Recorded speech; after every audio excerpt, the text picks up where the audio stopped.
same doctor or a different So, doctor. I'm so glad you moved your stuff over before I had is to, there, to avoid any I have to unpleasant. ask you this in a minute. I got a saw you question for coming you, up. Scott. Hey, Miss Figure Shirley, out the way. Huh? you doing okay?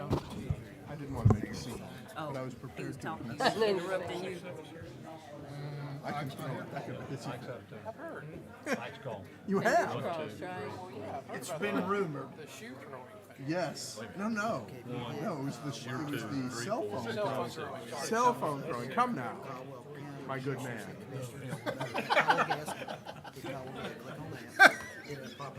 If you do, I'm firing all of them.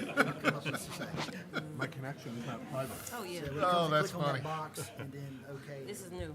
and you'll get on the Wi-Fi. It takes a minute to come up, but Okay, we got a minute. I found if you can do it when you're at home before you come, Not no. I go to see his website and then I just shut it and I drive up here and it's, but no, it might not be that time, way next time, but. TJ, do you want to explain the quasi judicial when we come to that? Just Sure. Keep saying webpage is not Yeah. available, but understanding. Developers Yes. asking about it. It's not going to be And I was like, contested, I is it? just have to ask. Just go to the city's website. I don't know. I don't think so, but Nothing else. I wouldn't be shocked. Have we done that for, I hadn't heard anything. no, like, yeah, like, arrange or do anything that way to help. Ellison Place does not, is not, Well, not quasi. It's the other one. it's a good Yeah, thing. it's school. 10 seconds. Okay.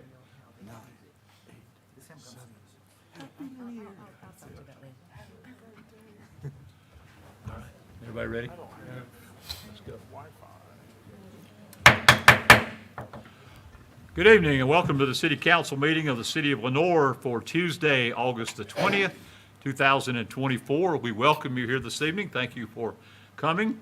As we normally do, we get started with a moment of silence and we'll remain standing for that moment with our Pledge of Allegiance.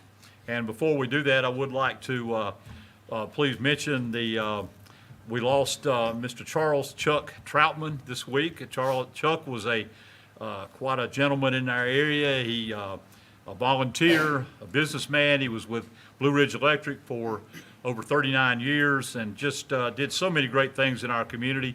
He will be missed. He was a Rotarian and very active in the Boy Scouts and involved in all those kind of things. So he will be missed in our community. Did read in the obituary where he was born by his father, Dr. Baxter Troutman, brought him into the world. He was one of our early doctors, so I thought that was quite interesting that he brought his son into the world, and he was one of our early obstetricians in our community. So anyway, he will be missed. So please keep his family in your thoughts and prayers over the coming weeks as they prepare for his loss. So thank you. Now please rise for a moment of silence. Remain standing for our pledge.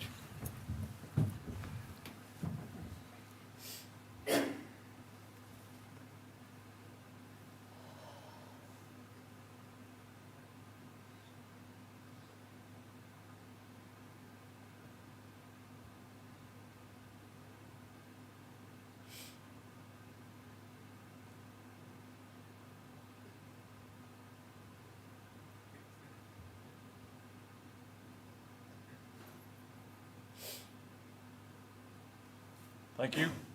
Please salute the flag. I pledge allegiance to the flag of the United States of America and to the republic for which it stands, one nation, under God, indivisible, with liberty and justice for all. Thank you.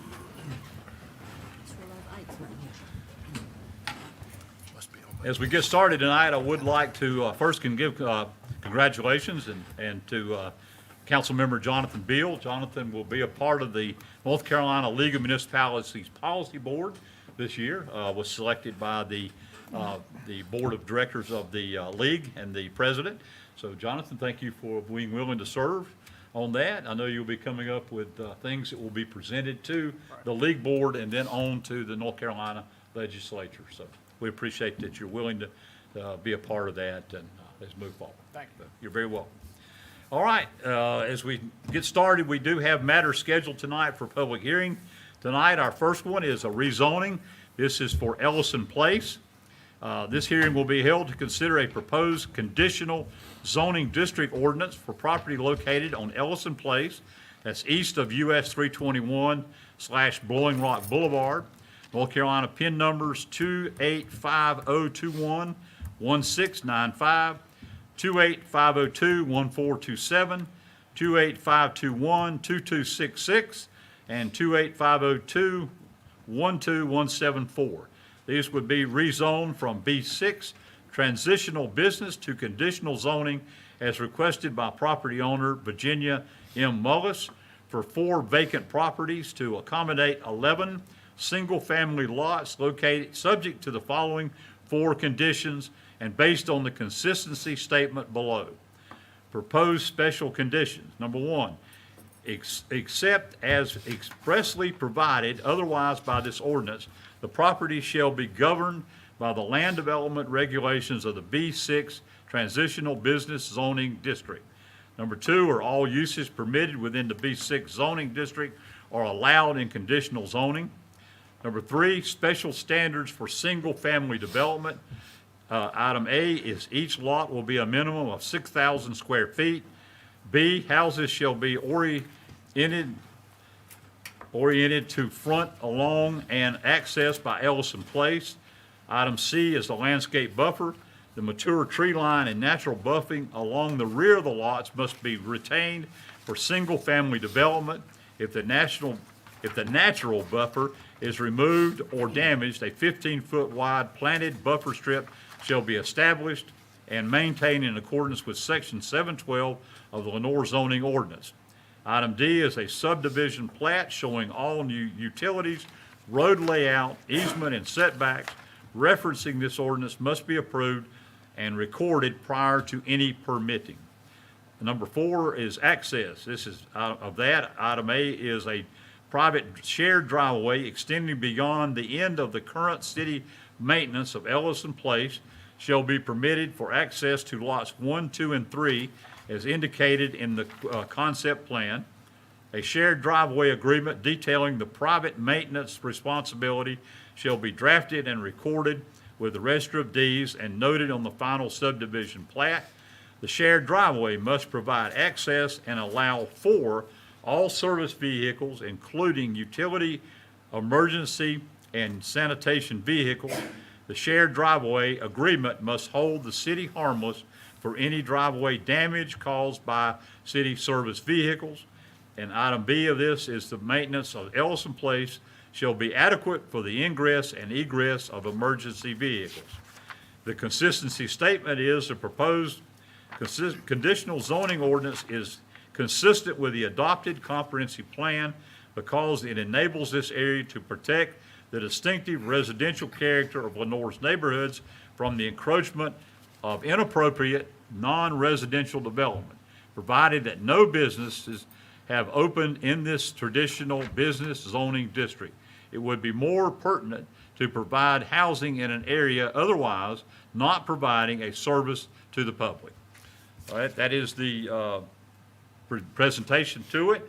We'll now open the public hearing, and I will first hear from our planning director, Hannah Williams, to bring us, some information that we need to hear.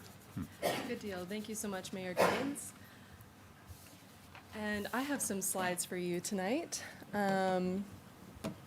because there are quite a few details to go over. So this is conditional zoning ordinance number 11, and yeah, it's for Ellison Place.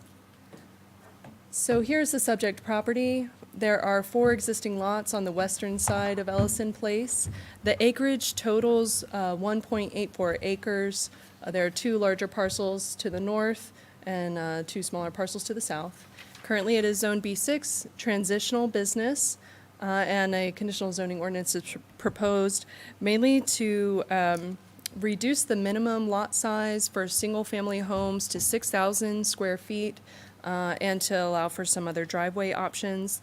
Ellison Place is a dead-end road off the eastern side of Blowing Rock Boulevard between Crestline Place and Seahorn. The applicant, David Ruley, has the property under contracts and seeks to add 11 houses to these lots.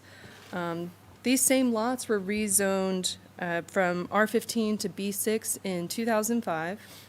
The right-of-way of Ellison Place is 30 feet wide, and the paving is 22 feet wide.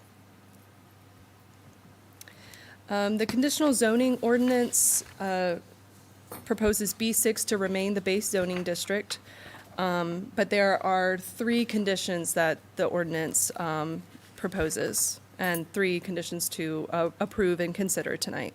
First is the 6,000 square foot lot size. Like I said, a 4,000 square foot reduction from the required 10,000. The smallest one on the plat is 6,170 square feet, and the largest is 6,784 square feet. The second condition to consider tonight is a shared driveway, private access for these northern 3 lots, these 3 right here. Currently, the paving ends about here, where the driveway is for 118 Ellison Place. But the right-of-way extends all the way up to this northern parcel where Trinity Methodist Church is. The developer wants to have the option to keep this private, as a private driveway. The driveway agreement would require to have proper turnaround for service emergency vehicles, as well as to hold the city harmless for any damage caused on private property by those vehicles. The third condition is the landscape buffer along 321. There's a mature tree line there today, and this would just kind of keep the backyards oriented towards Blowing Rock Boulevard, and to have a landscape buffer there, and so that the homes will face and be accessed from Ellison Place. You wouldn't have the option to turn your house around so you could front on Blowing Rock Boulevard. So those are the basics. Council can amend, accept, reject, or add more conditions. Here I'm going to show you the detailed site plan that just goes over everything I just talked about. Shared driveway area up here, proper turnaround would be required, orientation of the house to face Ellison Place. And this is also showing that the existing house at 119 Ellison Place is excluded from the zoning ordinance. Ellison Place only accesses 2 houses currently. It is a city-maintained street, but it accesses 119 Ellison Place and 118 Ellison Place. I'm going to come back to this site plan when we have our discussion, just so that we can use this as reference, but for now I'm going to keep going.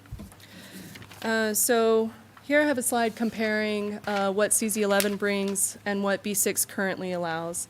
B6 requires 10,000 square foot lots for single-family homes. 7 lots are possible today. The applicant is proposing 11 lots, so that's a net of 4 lots, 4 additional lots. CZ11 does not recommend any changes to the setbacks that are currently allowed out there, and no changes to the uses. This is where I would like to point out that today townhomes are allowed, apartments are allowed in B6.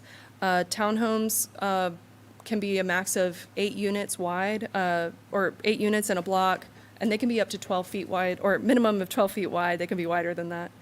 My estimate is that 16 to 20 townhomes could fit up here today. Apartments, low-density apartments are allowed here at 7.2 dwelling units per acre. In the acreage provided, 1.84 acres, 13 units would be allowed. And this would be allowed today without a legislative decision. Also, a retail store would be allowed. So a Dollar General could locate here today without a legislative decision. A bank could locate here today. A restaurant could locate here today. Alrighty. So usually you hear about the technical review committee, the city staff that look at development decisions. You hear about them during a major subdivision process. Since this had so many details and is headed towards major subdivision, we went ahead and held a TRC meeting just so I could get other perspectives on this. TRC Recommendations included a new water line in Ellison Place. There's no water in Ellison Place today in that right-of-way. The two houses on the property currently get water from two different areas. But for increasing the density here, a water line would be required. And then TRC also discussed the private road and driveway maintenance. And as long as these two attributes are insured, then the private road would be okay with TRC. And that was adequate turnaround space as well as holding the city harmless in case of an accident on a private property. I've also heard from the neighborhood about this. I've heard from several neighbors and folks concerned about increasing traffic.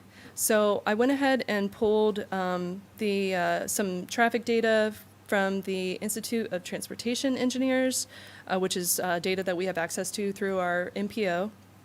And here I have a table of trip rates generated by various residential categories, various residential uses. And this single-family detached housing has a trip rate of 9.43 during peak hours on a weekday. So that's peak hour. That's not all hours of all day. But I wanted to point that out. Also, comparing it to peak hour trips generated for other commercial uses that are currently allowed today. And a walk-in bank, we can't quite see that number, I'm sorry, but it's the top one is for 31.74 trips in a peak hour per 1,000 square feet. So a 3,000 square foot bank could generate up to 90 trips in an hour on a weekday, a peak hour on a weekday. A variety store, like a general retail store, they could generate close to 150 trips per 1,000 square feet on a weekday. And when transportation engineers measure trips, they're talking about coming and going. So, if you arrive at a store and leave a store, that's 2 trips.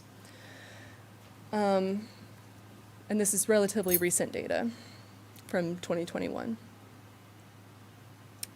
And we can go ahead and compare that back to the residential rates. Residential rates are much, much lower. Here I have some property photos for you. The vacant lots are, pretty wooded, pretty grown up. So most of it kind of looks like this. We can see where there's one residence, 119 Ellison Place. Up here and up here, you can see the same driveway. This is the driveway to 118 Ellison Place. Here there's a car parked, and that's basically where the paving ends, like right where that driveway is. Here's where Ellison connects with US 321. This is probably what we're all familiar seeing, but I just wanted to make sure y'all saw the connection. Ellison Place kind of goes up and makes a curve to the north. This isn't the last time you'll hear about this if the project continues to go forward. There is it's headed for major subdivision, which means the TRC would review it again. And planning board would review it again once, more design is in place for any kind of public improvements. And then it would come to city council for a decision as well. And then once the lots are created, there would be a zoning permit for each house to be constructed. So this isn't the first time that we'll hear about it or get to offer comments or approve it. And I also have the consistency statement here that Mayor Gibbons read earlier, so I won't read it again. But that about concludes my comments, but I did want to provide a couple of points of clarification. Page 18 of your packets, that's page 8 of our staff report. It did say something about 9 new parcels, but that's incorrect. It's clearly 11, and I apologize for that. And also page 13 of the packets tonight mentioned garages. That has not been designed yet, but there is off-street driveway space provided. So I just wanted to clarify those things for you all. I'm available for questions. The applicant is also here tonight, Mr. David Ruley, as well as project planner on staff, Matt Dushan. Have the plans for the homes been established? Do you know the square footage of these homes? No, they haven't been established. That's something that might be revealed during major subdivision, but it's also not something that we regulate design of. The state preempts design of single-family homes. Anna, what are your options?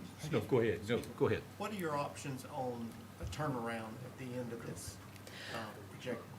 Yeah, so if you're going straight by the City of Lenore subdivision ordinance, it would be required to be either a cul-de-sac, which can kind of take up a lot of land.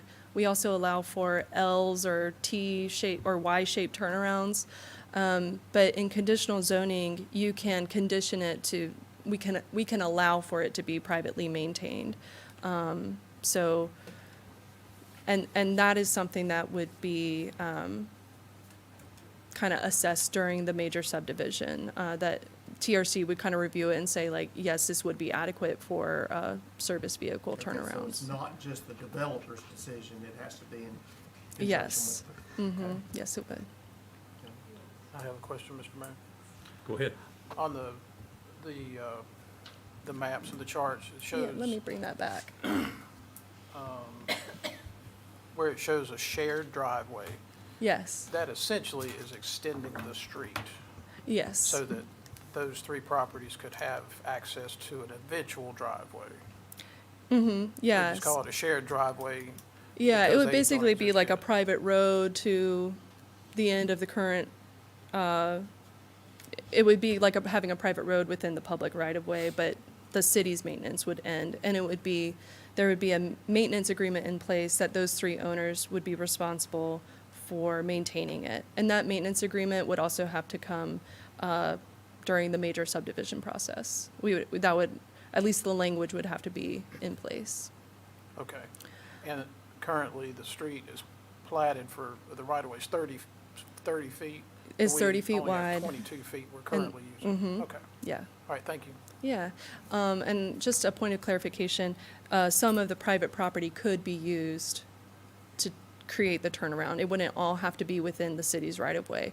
And that is what the developer proposed in the conditional zoning. All right, thank you. And this does come as a recommendation from the planning board Yes, that's it been does. presented to. Yes, Okay. planning board voted to recommend approval of this by a vote of 5-1. Okay, thank you. Yes, sir. Question, what size single-family homes? That's not part of the conditional zoning. It's not gonna be conditioned to have a certain size of home, and it hasn't really been proposed yet. Come in the subdivision proposal? I don't know if we would make a condition for, the size of the home. That's not usually something, the state preempts local zoning from regulating the design of single-family homes, and we don't usually have a size requirement, for that. And so I know that some size has been talked about with me, but it's not anything that's been made official. Yeah, but we can discuss it with the developer if I you sort of want to say ask he's him here, and we directly. need to- we can- Yeah, Yeah, I think let's hear from We can have him address that if he Yeah. would consider it. yeah. Yeah, I think let's hear from these folks first. Okay. I feel Yeah. better. All right, let's, we're in the public hearing, so it's now, I'll turn it over to the people who are here. If you'd like to speak to us tonight, please come to the podium and give us your name, address, and then we will do what? There may be a couple Okay. of typos, but can I pass these? Sure. Why don't we, before you do that, Yeah, let's go. let's see if, Mr. Rouley, will you address us, let the applicant speak, and then that, if that's okay, we'll come back to you. Okay, go ahead. Yeah, you can hand these out. Yes, sir. Threw these together, finished right before I came over here. All So right. there may be typos and stuff. Not all of them, just I'm gonna bring up, but I want y'all to have it. Thank you.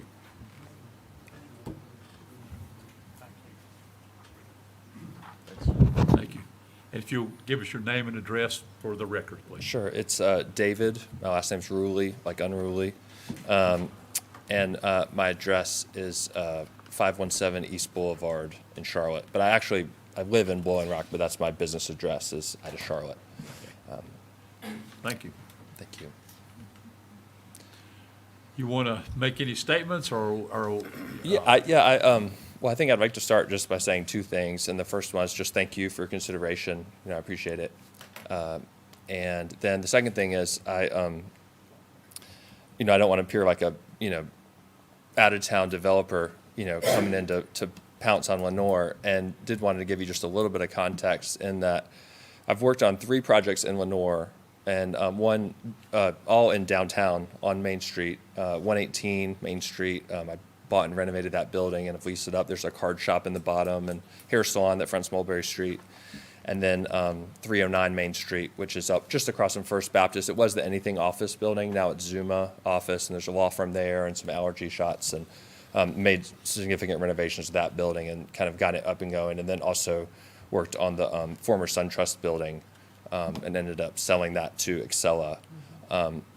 But I love Lenore. It's a great place, and everyone that I've interacted here, from the planning staff to tenants to property managers to everyone, they've all been so kind. And so I've wanted to do more business in Lenore. And so that's what sort of led me to this project. And then in particular, what I see as sort of a hole in the market is what I would call attainable housing. Housing that it's maybe, I don't even know what affordable really means anymore because everything's so expensive. But with this site, it's a unique site because it already has a road. So you're able to create lots in an area where people want housing, and you don't have to build a new road, which significantly allows you to put the price of the house at a place that is more attainable to more people. And so I know you asked a question earlier about the size of the homes or the design, and I haven't done that. Typically in my process, I would go through the land planning to see what we had and then say, okay, now let's design the best kind of housing that works here. But there'll be housing, somewhere between probably 1,400 square feet to 1,700 square feet, 4-bedroom homes would be around there, 2-story would be, it'll probably flesh out somewhere around there in terms of what the housing product is. And then I try to price those homes, in somewhere in the high 200s. And I'm trying to think about anything else. So that's sort of my aim and intent, a little bit about me. Do you have any questions or? Yeah, any questions for Mr. Ruley? Ruley? Okay. Thank you. Okay, yes, thank you. Yeah. Okay.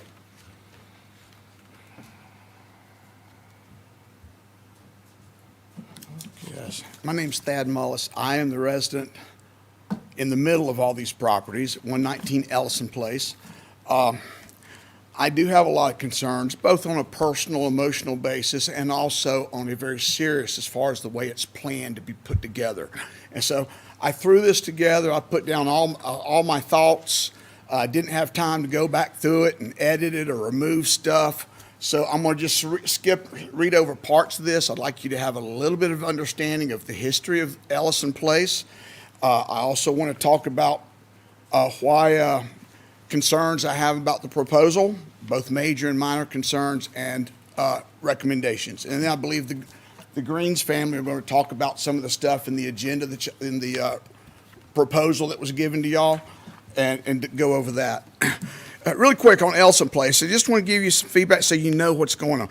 Ellison was a short gravel drive that only went up to the top of that Ellison where the Seahorn House was. That's part of Steve Strange's property now. Later, my grandfather bought all the property from there all the way to past Trinity Church, and he extended that driveway on Ellison, a dirt road, all the way up to the beginning of Jim Green's property today. My grandfather wanted to develop these property into a residential neighborhood, R15, and it was going to have a stair step. So it was going to turn off the highway, go up Ellison, turn left, go down to the end, past Jim Green's house today, and turn right and connect to Seahorn and Fairlane. That was the plan. He was going to have houses all around. that didn't necessarily work out that way. The neighbors across the street from my house, they all bought those lots behind their house to protect themselves. Jim Green bought the house at the end of the road. When he did that, we expanded the dirt road all the way up to his driveway, a little bit past. And a little bit later, the Greens and the Mullises and the Seahorns all pulled their money together. We are the ones that expanded that road. We are the ones that paved that road. And we are the ones that put in the existing storm drainage and et cetera, all the way up to where the highway portion is. A little bit later, a couple years or so later, I believe it was donated or given to the city to be a city street. It was a private drive all the way up to that point. And that was so the city would help maintain it. And the city has done a little bit, like they'll send a sweeper up every now and then, clean it off. And every now and then that ditch across the street from my house, they'll go in and dig a little bit of it up. But they really haven't done anything to maintain this road in 45 years. Most everything we did, I came home, I'm the one that cleared out those ditches across the street that have trees growing up in them. I cleared out the storage drains, the storm drains at the end of the street right near where the Seahorn house is, or Steve Strange's property.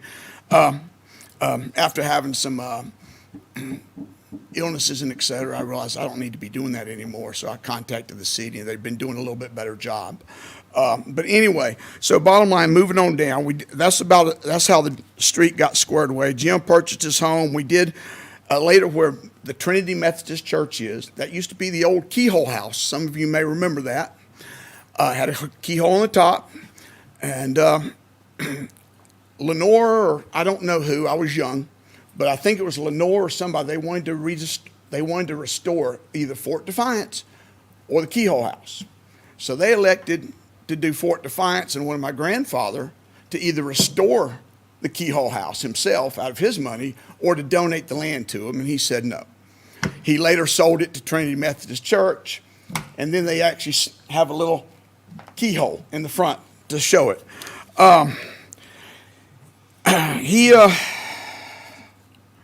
When my grandfather passed, any continued development came to a halt. There was still a lot between Jim's house and the Methodist Church. That was where we were going to connect the road from Ellison to Seahorn Street. Trinity Church later bought that. Okay, they wanted to have a little extra land and protect themselves as well. A lot of people say, I read in that proposal that this is Lenore surplus land, and I sort of disagree with that. It's not surplus land. It's land that never sold because of inflated pricing and some of the zoning restrictions. Residential, I've had people come up since I've been here in the last 7 years, I moved back, looking for residential property, but the problems were they were priced too high. I know even me, 25 years ago, I offered to buy all those lots at $25,000 a lot, which was double the tax value. And I don't have time to go any further, and I even offered, if it got rezoned commercial and I was forced to sell it, that I would, as commercial, that I even give 75% of the proceeds back to the original owner, just to be fair, so it wouldn't seem like I was trying to take advantage of buying something residential. Not that I wanted to sell that, but if I was forced to. And that land sat for 20-some years, trying to sell it as residential, and they wanted too much. You could buy other property cheaper. Then it got, Steve Strange wanted a variance on his piece of property. That's on, if you turn on Ellison, that's on the right, to put a showroom model home. We had public and private hearings. We agreed to it, to the variance, and then he never did anything with it. Then Virginia, on the left-hand side of Ellison, also requested variances for a couple different businesses. It included, it was like an office retail type business or a small restaurant, et cetera. That was discussed, a variance was given, and nothing happened. 2 or 3 years later, a B6, they came up with this B6 transitional. I think it could use some improvement, but it was a lot better than not having that B6 transitional. And my key word is transitional. It fits from, so you can have homes or small businesses. My thoughts of small businesses would have been things like an accountant's office or a realtor's office, things like that up and down the street. But when they rezoned it B6, the price of the lands got jacked up. those lots, those 4 lots here showing you, a couple of them were listed around 50,000. I don't remember the exact amount. The 2 bigger ones on the other side of my house across from Jim Green were listed at 75 and 120,000. Nobody was going to pay that much money to build a residence home there. And because of the restrictions on B6, no one was going to pay that kind of money to put a business, because it had to be set back from the highway and you had to access it not from Ellison, but from the frontage. So there was all these other buildings and offices that were vacant and available and vacant land. No one was going to pay that kind of money for the land. And that is why it sat for another 20 plus years with nothing done. So it wasn't surplus, it was overpricing and types of restrictions. As it is now, those lots are being sold for about half what they were originally listed at. And so I just wanted to give you the heads up on that. Moving on, proposed zoning concerns. Personally, I enjoy the privacy on Ellison Place, okay? But I have never been opposed to anyone building lower to middle income homes. In fact, I always thought having 3 or 5 homes might be nice. You have some nice neighbors, et cetera. And I'm talking low to middle income homes. I'm not talking anything fancy. But I thought that would be nice. Only this year did I learn in spring that there was a proposal to build several single-family homes on my side of the street. And at first I was thinking, 4 or 5 homes. But then I found out, no, I went and checked the B6 zone, and it would allow them to put 7 homes on 10,000 square foot lots. My home is R15. That means 15,000 square foot or more lot. It's 16 to 17,000 square feet. So they were going to set it up. They could actually put 10,000 lots and build nice houses there as well. What I'd call affordable housing, or the other, I can't remember what David called it. He's obtainable houses. And that would have allowed for 3 houses when you turn onto Ellison, 3 houses there, and then 4 houses across from Jim Green. Now, I feel like that's a little extreme, but it's doable, okay? But then I found out only a month ago that no, they want to rezone this for 11 lots on 6,000 square foot, 11 homes on 6,000 square foot lots. That's like me taking Jim Green's house and dividing it into 3 sections, and that's how small these houses are going to be and so close together. Or the same thing with my property, give or take about 1,000 square feet. So I just think it's way too much and too congested. But here's where I have the biggest problem, and that is the fact that Ellison is a dead-end street. It does not have a second ingress or egress. It's a dead-end street. If we put 11 houses there with 2 cars per parking space, and count mine and Jim's, you're looking at a minimum of 26 cars. And then if the people in these houses want to have kids or have another car, there's no place to park them. And all 26 cars, if you line them up end to end, from the entrance of Ellison all the way back to past Jim Green's yard, you barely get those 26 cars to back up. So imagine you having them trying, not all at the same time, but imagine that many people trying to get in and out of one ingress and egress on the busiest section of Highway 321 in the state. And it also has the highest statistical accidents in the state between Smith Crossroads, as you remember that, all the way up to where Walmart Street is. And I looked up some of the statistics, and I've talked to several people. I went to the NCDOT, and I called some people I knew there, and I called some other land planning people I knew from when I lived in Cary and different things. So I've tried to get feedback to be fair. They all sort of thought 7 houses were a little much, but doable. None of them could believe they wanted to put 7 on a dead-end street, button up to the highway. And my concern is my kitchen window looks straight across from the entrance to Dunham Sports. And I'm not exaggerating. I hear horns beeping, brakes squealing every single day. And I looked up that traffic, and I actually thought they should put a light there. Now, to be honest, I don't want to see a light there, but I think it's the right thing to do. And that was before I heard about all this. And now, so I pulled up some statistics. We have two stoplights, one on Hospital Avenue and one joining Seahorn. There's a total of, in the past 2 years, there's been a total of 25 accidents at the corner of Hospital and 321, and that has a light. And at the other side, where Seahorn connects to 321, there's another 14 accidents. It's a total of 40 accidents in just the past 2.5 years.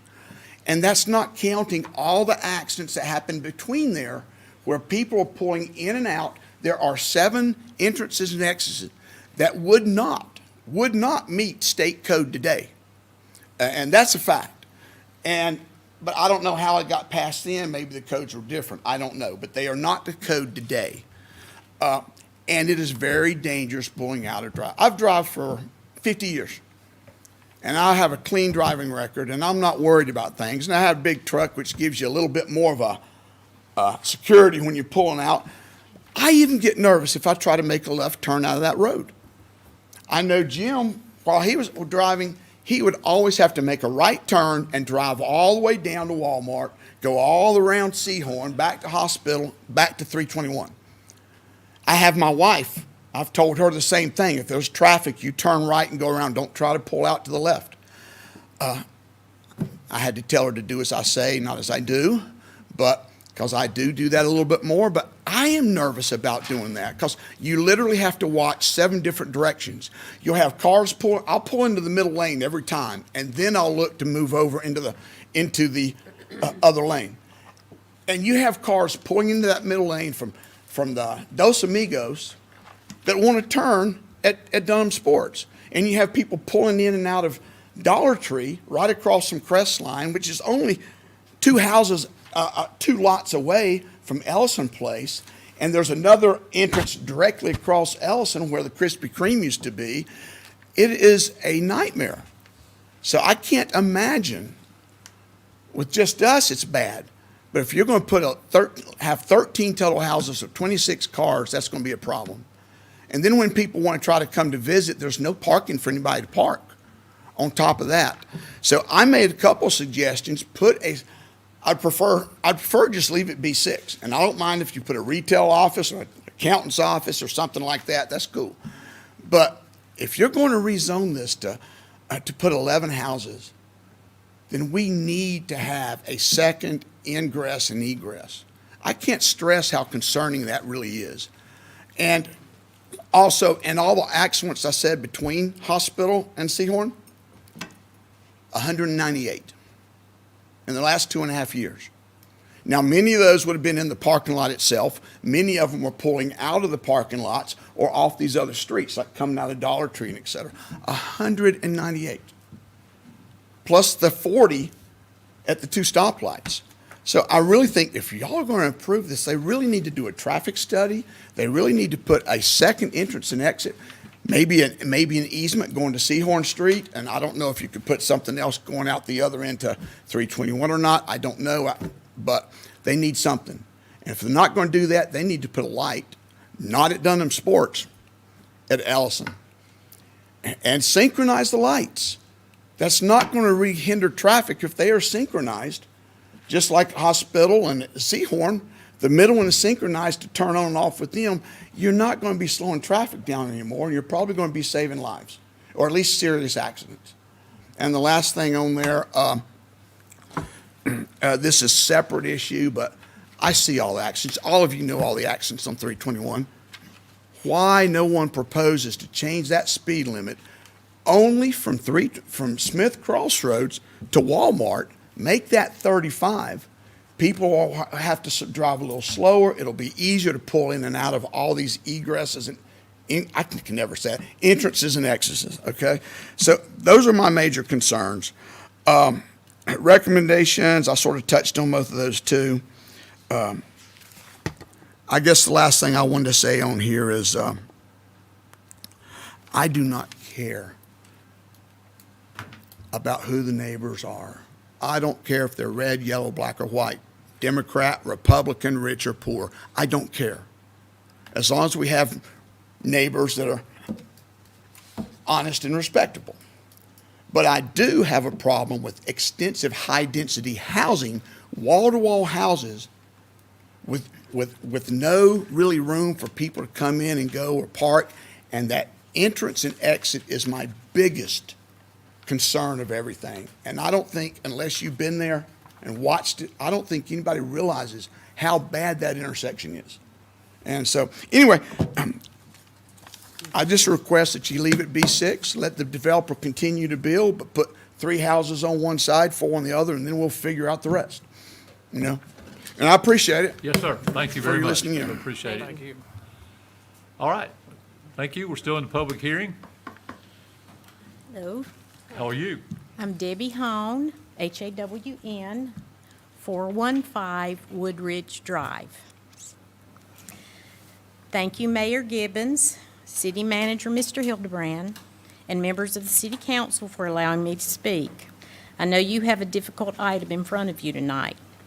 I'm Debbie Hawn, one of James Green's 2 daughters. First, let me say that our family is not against homes or businesses being built on Ellison Place. I'm going to repeat that. We are not against businesses or homes being built on Ellison Place.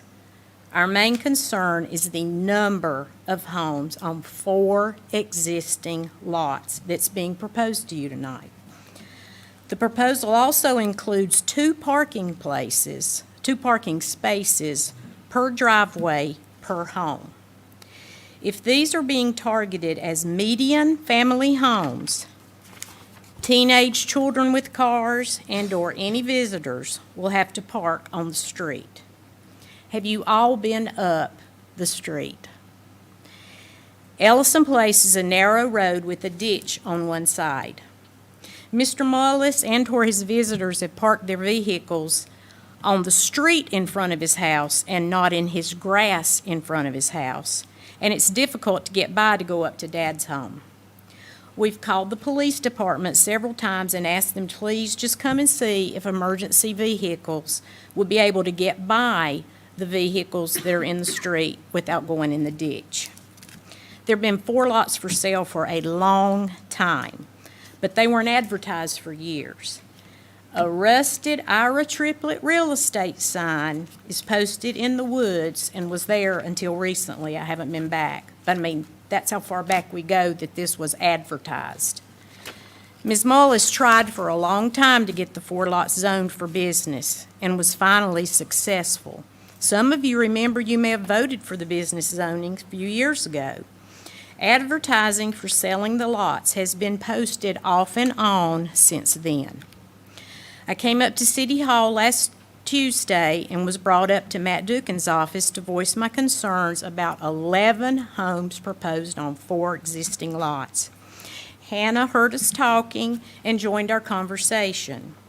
When I was voicing my concerns about smaller homes with smaller lots being proposed, she asked if I knew what type of homes were being built because they had not met with the developer to discuss what the homes would be like.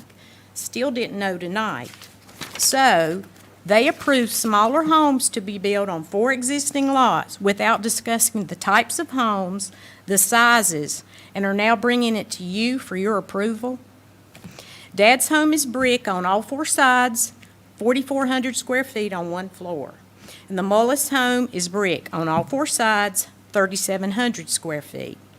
Are the 11 homes proposed brick on all 4 sides? With 11 homes on 4 existing lots, the resale value of the 2 homes there now would plummet. Who would want one of the large homes with 11 small homes on each side or in front? On page 7, paragraph 2 of the zoning request proposal, I quote, "The proposed conditional zoning ordinance is consistent with the adoptive comprehensive plan because it enables this area to protect the distinctive residential character." Again, are they going to be brick like the character and the consistency of the neighborhood on each side, in front, and the back of the homes on Seahorn Street that will be to their front? With the proposal of 2-car driveways, what's the setback of these proposed 11 homes? We know a median-sized lot in our state is 20,038 square feet. We also know from the written proposal that the B6 zoning requires 10,000 square feet for single-family residences. Again, page 4, first paragraph under the zoning analysis.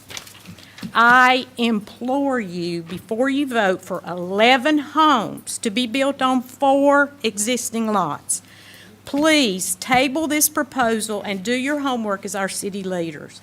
Please drive up Ellison Place and look at the land. See where 4 homes will be built as you make the left turn before the Mullis home, and 7 homes will be built after his home across from my father. Also, please look where the last 3 homes will have to share a driveway and will be required to sign an agreement to share one driveway. Again, page 4, first full paragraph on the page. Please think of this proposal beside or in front of the home you've lived in for over 50 years. Please keep the lot zone B6 to protect the residential character and to preserve Lenore's future prime business property. Thank you.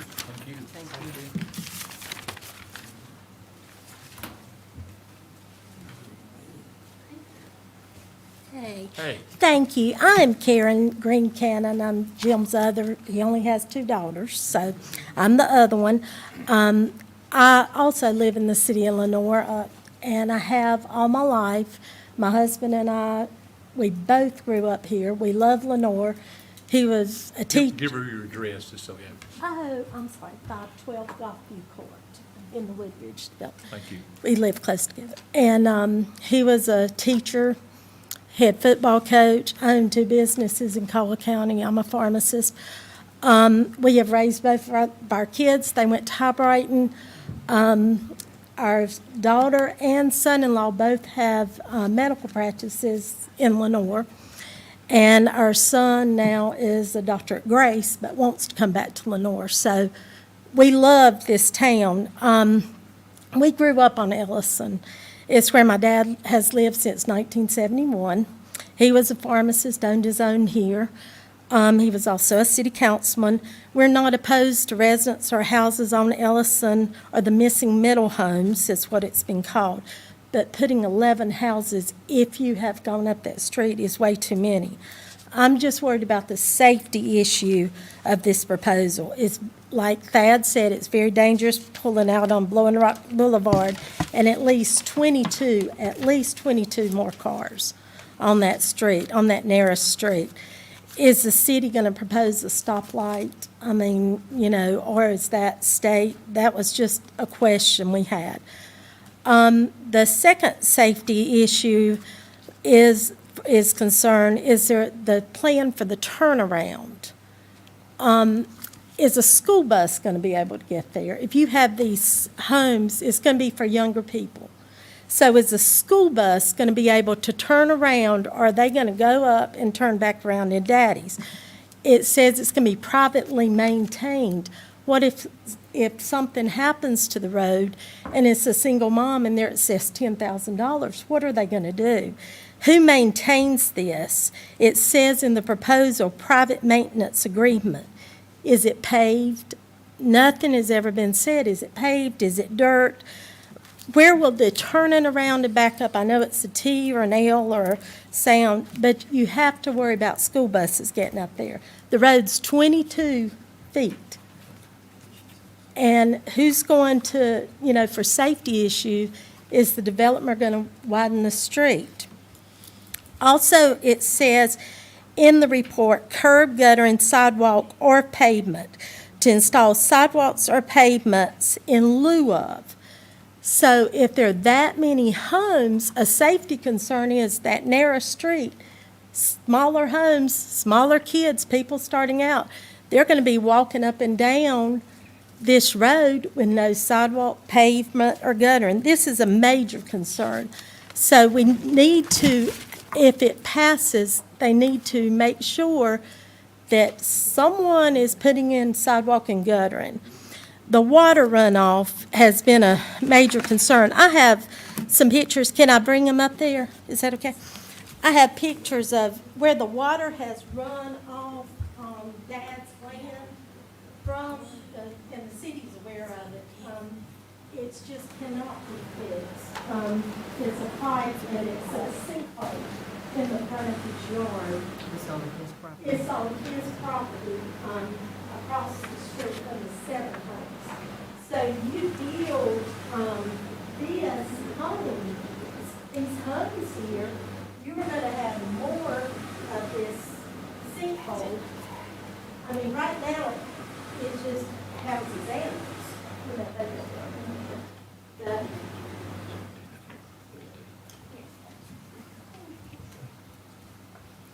so is that gonna be addressed? Is the sinkhole, you know, from the water running off of it, is the developer gonna add the guttering and all the other to keep it from going, this, because the extension of the road will cause more storm runoff? Another safety concern that everybody has said is the parking.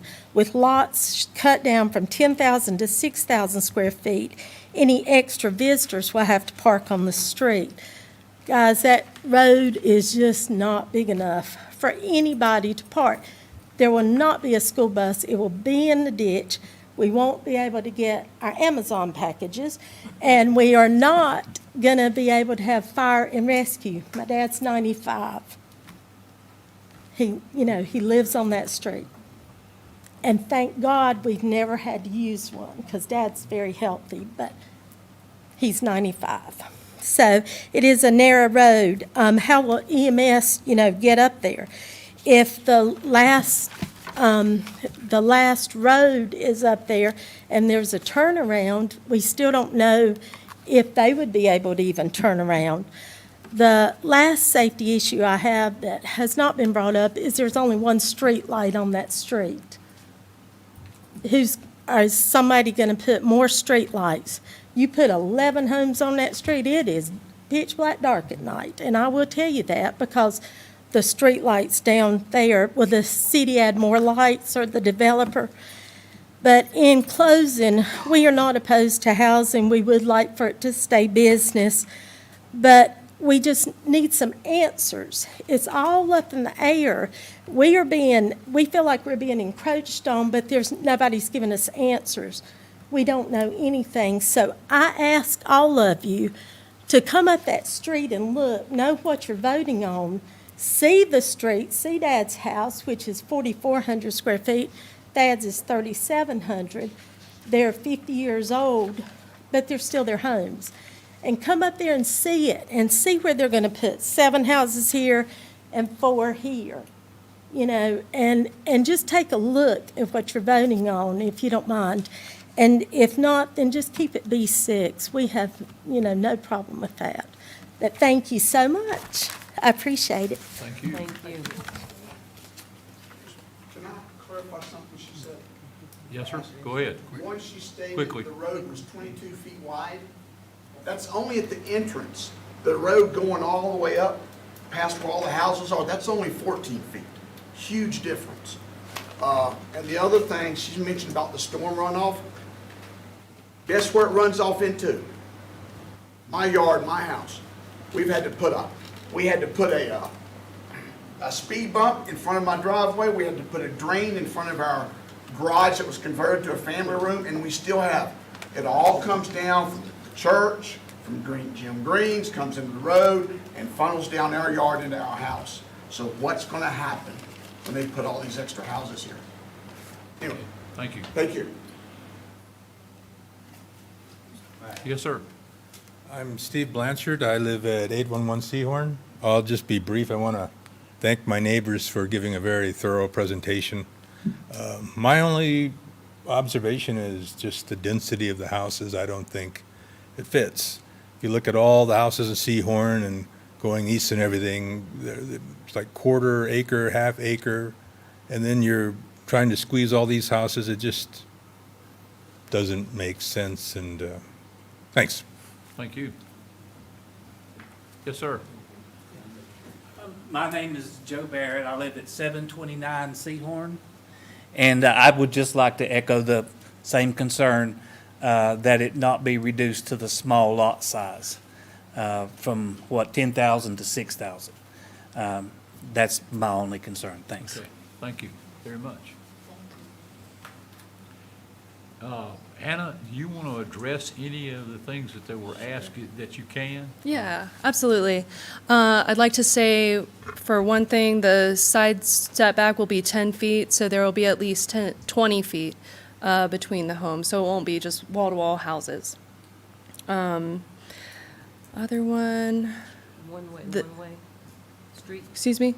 I was addressing the one-way. Oh, some of the- it is currently a two-way street. I'm not clear about how narrow it gets at the top.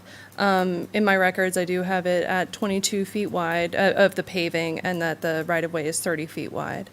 And we have proposed the shared driveway and within the city's right-of-way and onto private property. And the major subdivision process would confirm what the turnaround would look like, and it would be reviewed by our fire department and police department, and that could confirm the turnaround size and make sure that it was adequate for service and emergency vehicles. I also meant to point out earlier, the planning board, they had considered this topic and they thought about tabling it, waiting for more information, but instead they voted to add the condition that was item B on under the access part of it's on the front page of the agenda. Item B was to ensure that the turnaround was adequate, or not the turnaround, but the entire street, the publicly maintained part of the street and the proposed private part of the street, and the turnaround was adequate for emergency vehicles. So whatever the developer brings to us during the major subdivision process would need to meet those standards, and it would be reviewed by emergency personnel. Sidewalks are a requirement for any subdivision of 3 lots or greater, so a sidewalk would either be required or a fee in lieu is a potential here as well. But again, technical review committee would review that at that stage. We would determine which one was adequate. Yes, Brian? The shared driveway, Yes. private maintenance, and that includes the turnaround, Mm-hmm. Yes. private to who? It would be the Three property owners. the 3 property owners at the top. Mm-hmm. And it serves the whole street. The turnaround, I guess, would serve the whole street if they needed that turnaround up there. Mm-hmm. So where would the turnaround that we are requiring them to then? Not, we're saying they gotta have it, but if it's a maintenance issue with them, they have to maintain them, but how, we gotta govern that to maintain How do them. we ensure they maintain? Sure. Generally, there's private maintenance deeds that get recorded with the Register of Deeds, and also if it's a zoning requirement, planning staff can hold them responsible for that as well. But What's wrong with extending the street? that is certainly an option. You can reject this condition and make it, and require it to be entirely publicly maintained if needed. And I've got several things I wonder about the cost of this to the city.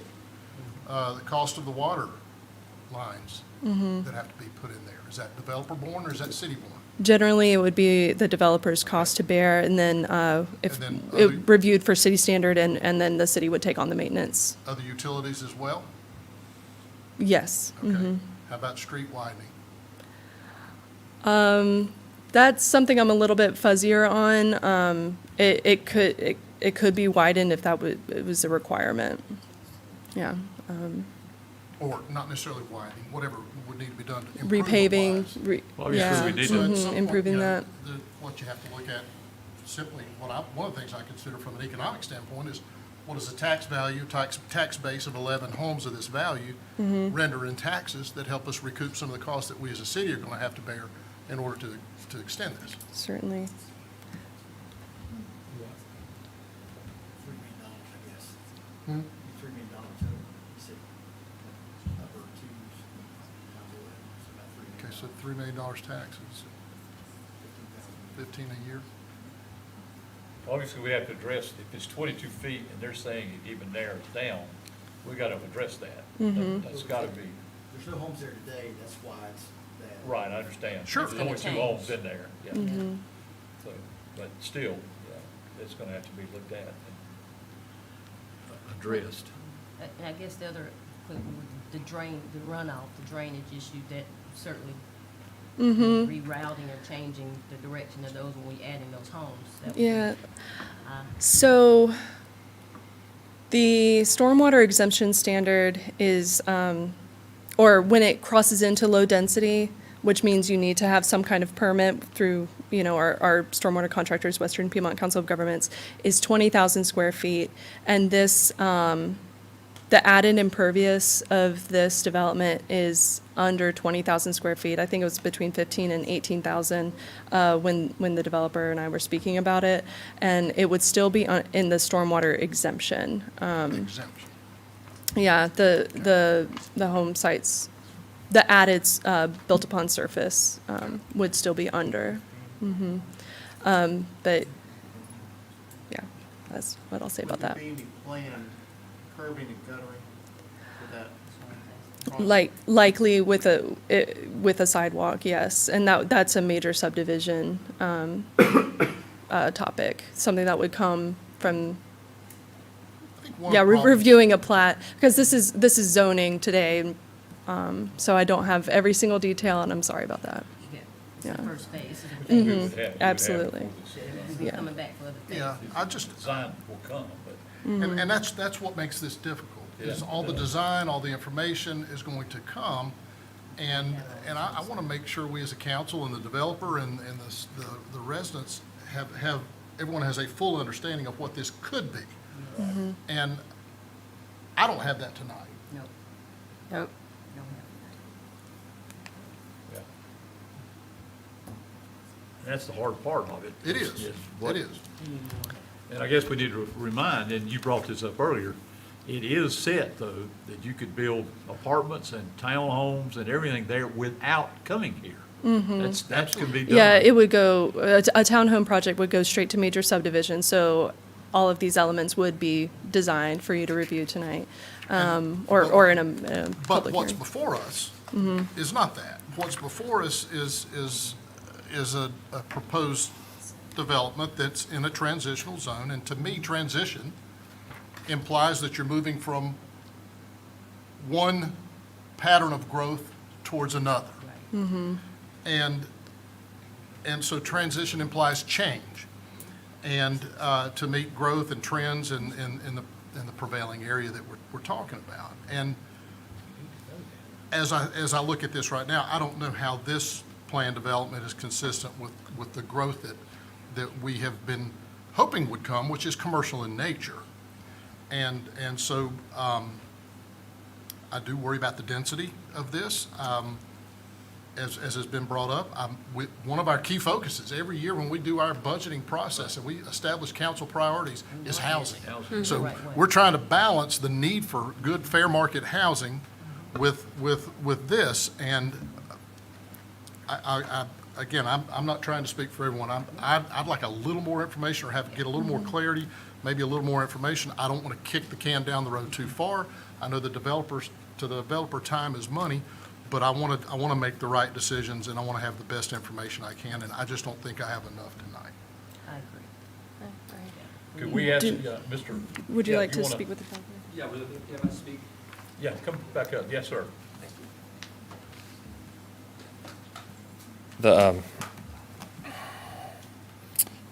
I understand change is always,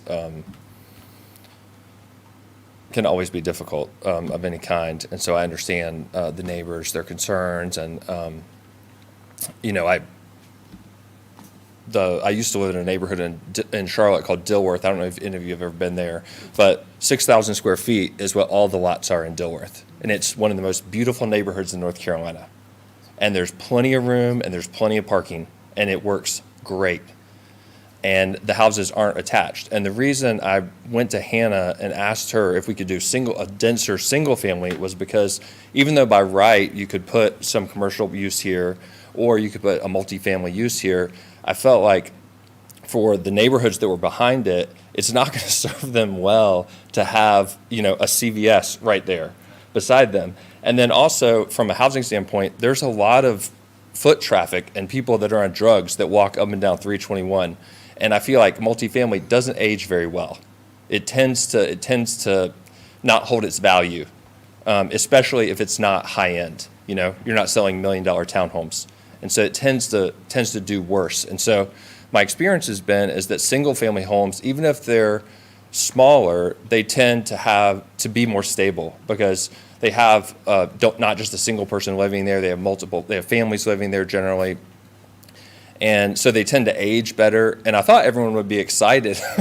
There was in my mind, not dense housing development there. And so I would hope that would be a real transition between, high commercial on 321 to, not dense residential, which is what the neighbors have, with their lot size, and then the people on the street behind is it Seward or what was the name? Seahorn, forgive me. Seahorn. So I feel like this is I thought this would be a good sort of compromise. And when I was sitting here, it almost reminded me of something of a similar meeting that happened in Blowing Rock a couple years ago, and there was a developer who had a parcel that was right behind the Speckled Trout, and he wanted to build townhomes. He wanted to build 12 townhomes. And the neighbors were like, these townhomes are going to be too high. We don't want this to look like the top of Sugar Mountain. And he wanted 3 feet more to get the townhomes. And so they shot it down. But by right, he could build a hotel. And he built the Embers Hotel, which is an eyesore in the whole downtown, and everyone hates it. And I feel like we're sort of in the same situation here, where it's like you could give a little bit on maybe some of your density expectations and get something that is really good for everybody. Or it's like you could get something you really don't want. So that's sort of my feeling on it. And the last thing I'll say is, and forgive me, but I love stories. This is a very short story, but there's a story about a rabbi, and as he gets older, he gets worried about having enough money. And so he starts praying every day, God, let me win the lottery. Keeps praying, he doesn't win the lottery. Keeps praying, doesn't win the lottery. And after a year, he cries out and he says, God, give me a break. And he hears a voice that says, give me a break and buy a ticket.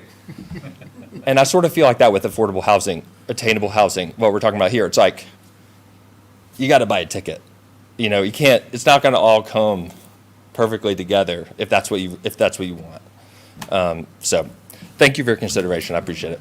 David, before you Yeah. leave, you've heard the concerns Yes. of the residents that are there now, and the main thing that they've said is, 11 homes you're putting in there on their street, and their street. Well, it will be my street too. I agree, 100%. But also, it's too narrow. But can you address those feelings and what your foresight is on what you expect? Yes, I would think, we, and I don't have the figures, and this is something probably Hannah could look up for us, but, most single-family homes that are approximately 1,500 square feet are not going to have 7 cars at them. And there's probably some sort of ordinance that would prevent them from coming there. So, what we've accounted for is driveway space to cover 2 cars comfortably. And so I don't think there would be like all these cars on the street. I don't anticipate people that can afford these homes to be throwing ragers on the weekends. But that's not something you can't control. But at the same time, it's like, I think you can plan for, okay, well, there's this many bedrooms, We have 2 parking spaces, which is plenty for this size home. And I don't think it would overwhelm the street there. In terms of the stormwater, from building standards and code, like, the stormwater is going to get better because each site is now going to be having to handle their own stormwater. It's not like, someone can just build a big block and then just dump the water on the neighbor. It's like you have to handle the water on your site through code enforcement. They're going to make you do all that as part of the building process. So I don't have any concerns about that. I would say too, maybe some more explanations about the turnaround was, trying to come up with a solution to not having to pay for extending the road and building a cul-de-sac, because when those kind of infrastructure improvements will make the houses exponentially go up. And so I've seen that before with a private road that comes around, and then it's maintained with the POA that would be established between, I would envision, all the owners there. So whatever their dues are, it's just really a function of math. But say their dues are $500 a year, then those are going to go into escrow. And then when there are maintenance needs available, those can be addressed on that turnaround. So that was the turnaround, stormwater, parking. And there was a narrowing of that road, I guess, somewhere. So there's- Yes, I can't speak to that. I've driven up and down the road before and I passed another car. Like, it is 2 lanes. So I don't know. The trees, though, are really grown over. Like, it could use a good trimming. So I imagine that makes it feel more narrow. But I haven't gone out there and measured the road. I've just looked at it like on GIS on the plan, where it's just 30 feet right away.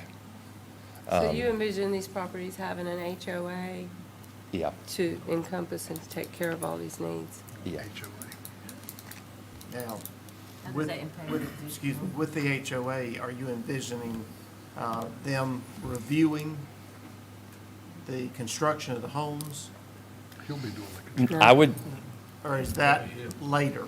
Later. with the HOA, typically, and, my experience has been with residential, single-family development, is that the developer will basically control that until the last home is sold, and then it goes over to the homeowners. Just because a lot of times they don't know what they're looking at. And so, like, I'll have an architect, that would design the houses, and then I would approve those houses, and then we would sell them. And then once the last one was sold, it would go over to the homeowners.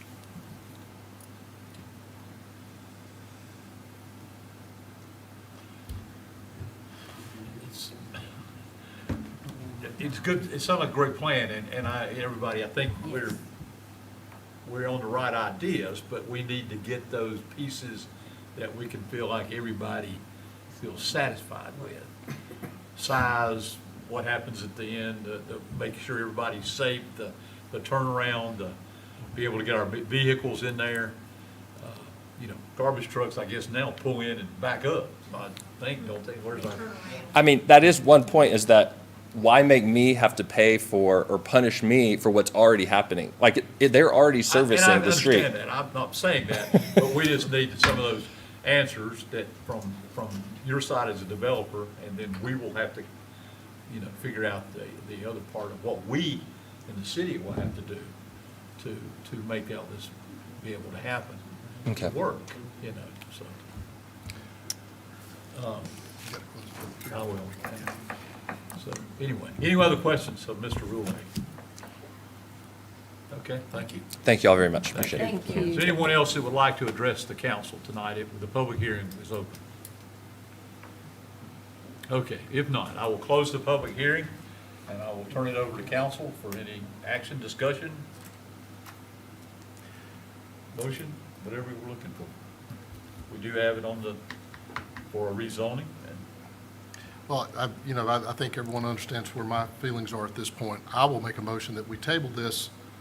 I don't have a time period in mind. I would have to lean towards Hannah. I think we as a council have some questions. I'd like to route those through the manager back to Hannah to get some of these things addressed, so Hannah can talk with the developer to answer our questions, and get some additional feedback on it. So I don't know what an appropriate amount of time to build into my motion to table would be, but I would lean on Scott or Hannah to give me some guidance on that. But we that's- would also be sensitive to the developer. Absolutely. Because Again, I time said is earlier, money for him. time's money. So, till the next, till the first meeting. First well, meeting in September first would meeting be The third.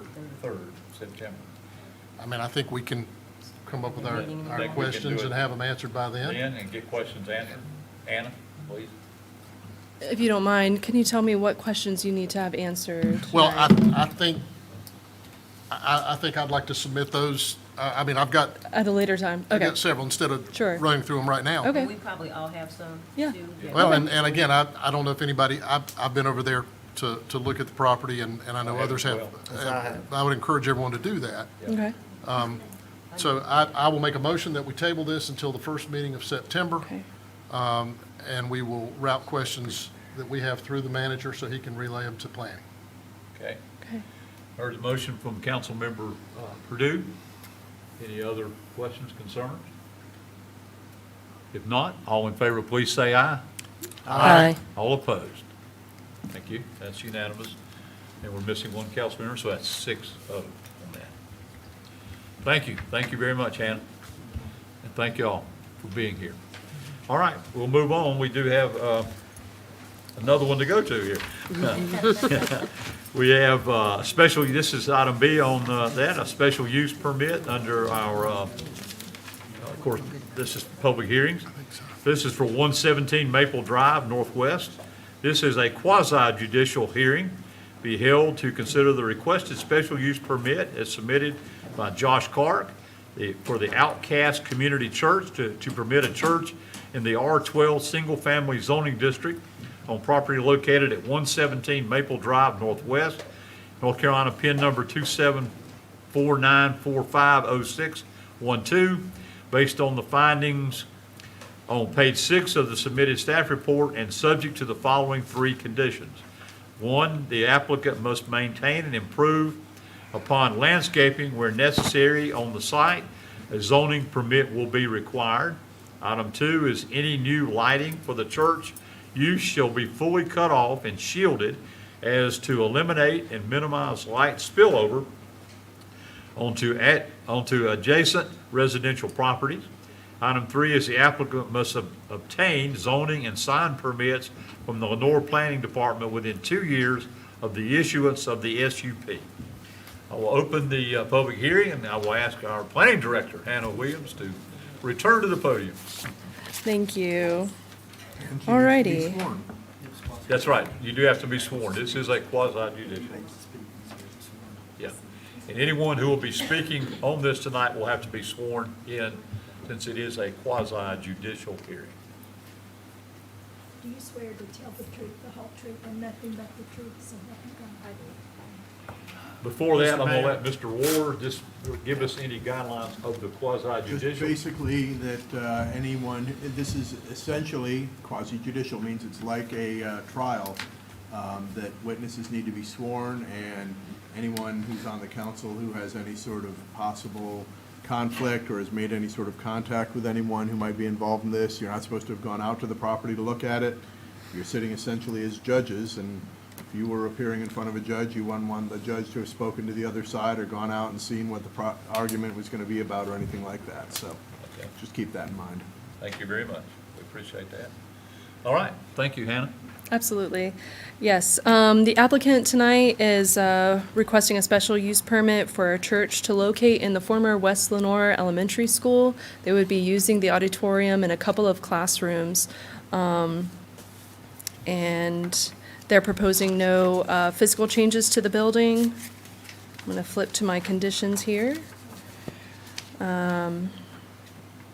Right, the applicant doesn't intend to make any structural or physical changes to the building, and using existing driveways, existing parking. It is a small church. The off-street parking is more than adequate to service this church.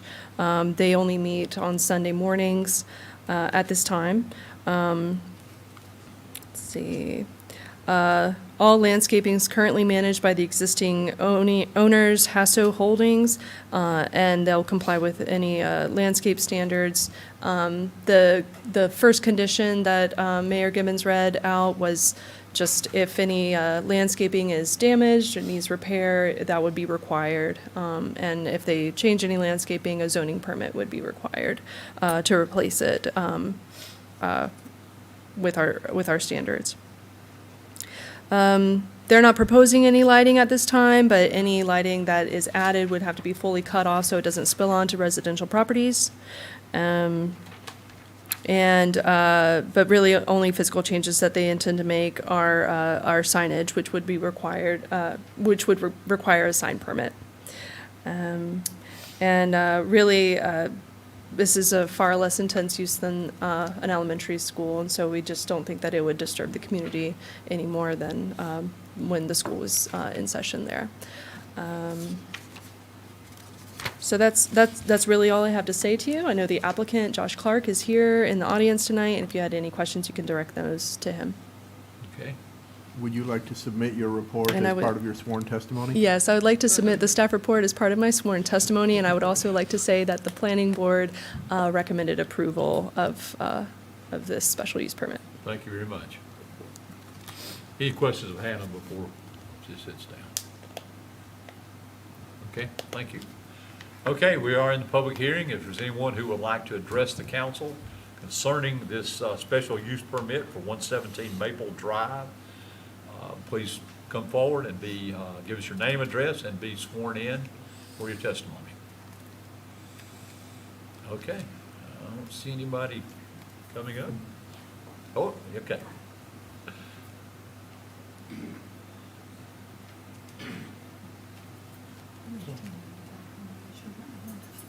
Do you swear to tell the truth, the whole truth, and nothing but the truth, so help you God?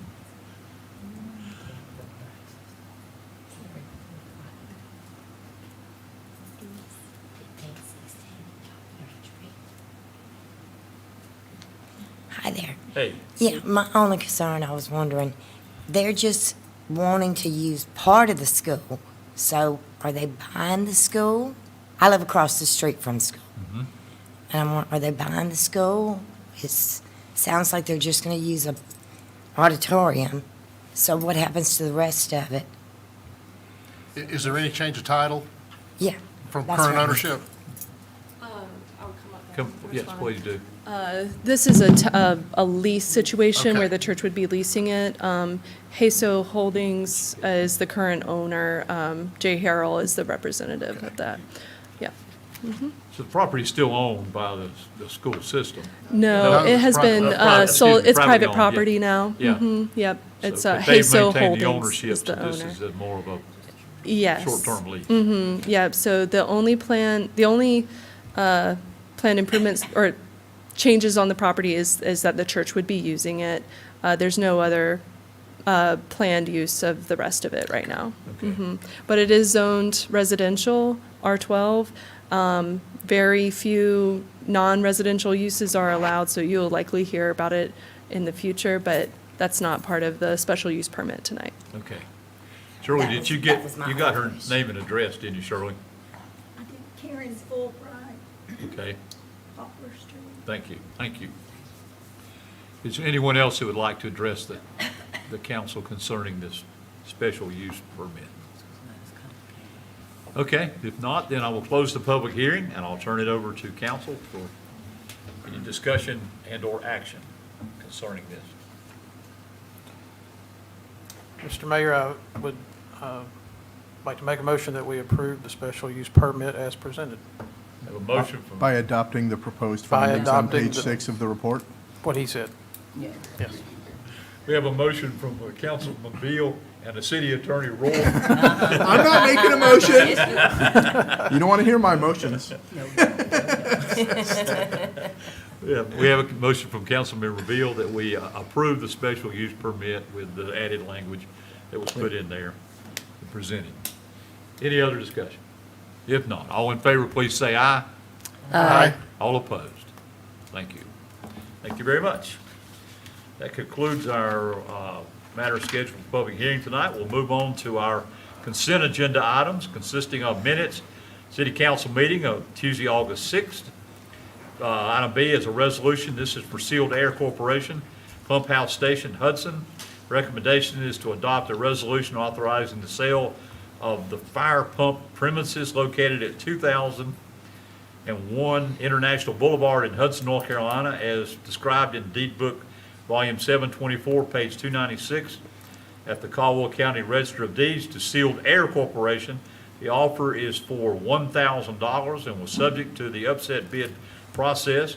The city did not receive any upset bids. Item C is engineering services contract. This is for the Harper Avenue sewer line replacement. Recommendation to approve, enter into an engineering services contract with McGill Associates for the Harper Avenue sewer line replacement project as submitted. Item D is a bid award. This is for the Mulberry Recreation Center gymnasium floor. All right, project as submitted. This is a recommendation awarding the construction contract for this gymnasium floor replacement project to the Sports Flooring Group for a contract price of $139,432.35. Please note that this contract price is inclusive of an alternate bid item number 1, upgrading to grade 2 maple. The Sports Flooring Group is appropriately licensed and specializes in this type of work, included a detailed scope of work in the submitted proposal, and is the lowest responsible bidder in consideration of the selected alternate bid items.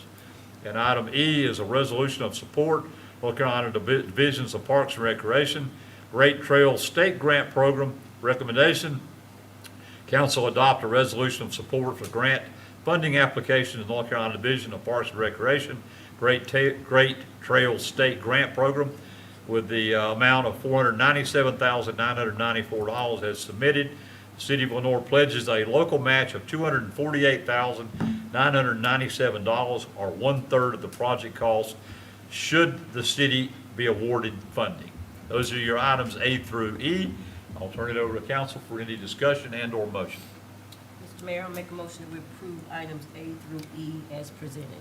Have a motion from Councilmember Thomas that we approve the consent agenda items A through E as presented. Any other discussion? I have one question, Yes, ma'am. Mayor Go Joe. ahead. On the bid award for the gym floor, all of the drainage issues has been corrected now for the water flow, It's underway, It's underway. yes. but that'll be done before we, okay, just making sure. Yeah, we're not gonna put that floor back down until it's done. You can rest assured of that. Just making sure. We awarded the contract to Barger Ash for the roof and gutter repairs, maybe 60 days ago. Okay, any That is other all. questions? Thank you. Okay, if not, I'll call for the question. All in favor, please say aye. Aye. All opposed? Thank you. This will be great. Phil wanted to have us back. We've been without that gym for a while now. That's good. Okay, that concludes our consent agenda items. We'll move on to any requests and petitions of any citizens. If there's anyone else that would like to address us tonight that hadn't already done so, this is the time to do that here at the council meeting. All right. Seeing no one, we'll move on. We do not have reports of boards and commissions. We'll move on to the report and recommendations of the city manager, Mr. Hildebrand. Good evening. A few items for information. The planning board will meet on Monday, August 26th at 5:30 in these chambers. The committee of the whole will meet on Tuesday, August 27th, 8:30, and that'll be 3rd floor City Hall. The Foothills Regional Airport Authority will meet on Wednesday, August 28th at noon at the airport. The Carolina Tattoo and Arts Gathering will be held on Friday, August 30th through Sunday, September 1st in downtown Lenoir at the Harper Room, which is located at 1016 Harper Avenue. And I will mention, if you want a city sealed or half price, you can get those Mayor's done. This is tattooed Mayor's wherever you year. want those. That's up to you. This is your Mayor. I can tell you that's not happening, for sure. And last information, the city offices will be closed on Monday, September 2nd, in observance of Labor Day. Tonight, we only have one item for council action, and that's a minimum housing ordinance for 542 Wheeler Street. Staff recommends that you adopt the minimum housing ordinance directing staff to abate the property located at 542 Wheeler Street. That's NC Pen 2749571542, and parcel ID is 06-17-3-57 to demolish structure. You have pictures in your agenda and all the letters we've worked on for several years to get this property abated. Okay, you've heard the recommendation from the city manager to council. And from the staff that we have a minimum housing ordinance for 542 Wheeler Street, and this would be by demolishing the structure. I'll open it up to any discussion or motion from the council. Mr. Mayor, I make a motion, we approve abatement of the property as presented. Thank you, sir. I have a motion from Councilmember Beal that we abate demolish the structure for the minimum housing ordinance as presented. All in favor, please say aye. Aye. All opposed? Thank you. That carries. All right. We'll move on to any reports and recommendations. City Attorney, Mr. Rohr, anything else? No, sir. Okay, thank you. From the mayor's office, I always say that I would like to just mention our baseball crowd that played this year, the Lenore Legends, had a really good season. They ended up 22-14 for the year, so they had a winning year. They did not make the playoffs, unfortunately. They lost a couple of one-run games that kept them out, but I think they had a real successful season. Most of the wins came at Walker Stadium, by the way, so that was really good. We had a lot of great crowds up there, and they were saying they appreciated the support of people coming out. They do plan to come back and be back next year. They will be asking again for housing for the players, so if you know anyone or would consider housing one of the players, they would really love to have that, so please keep that in mind. Just wanted to give you a final update on their year in that, so. And I Yes, sir. failed to go back and thank the Park Recreation Department for the Robbie Festival, another successful event. This is the longest running event, I think 50 years. That's right. So just thanks, Phil, and your team. Real well done. And then we had the employee appreciation out at the Quadston Fitness Center the other day. It turned out to be a really nice event. Appreciate our Service Beyond Measure group for planning that and doing a great job there. It was good food, and everyone, I think, really enjoyed that. So thank y'all for all you do with that. Anything from any of our council members that need to be reported? I've got a risk management trustee board meeting tomorrow night and Thursday in Raleigh, and it will have all of our year-end information. I'll share that with the council when I return. Good. Get us some good rates, by the way, while you're down there. We appreciate that. Thank you for your service on that, for sure. That's great, so. All right, anything else to come before us tonight? We've been here long enough, huh? All right, nothing else, we stand adjourned. You got your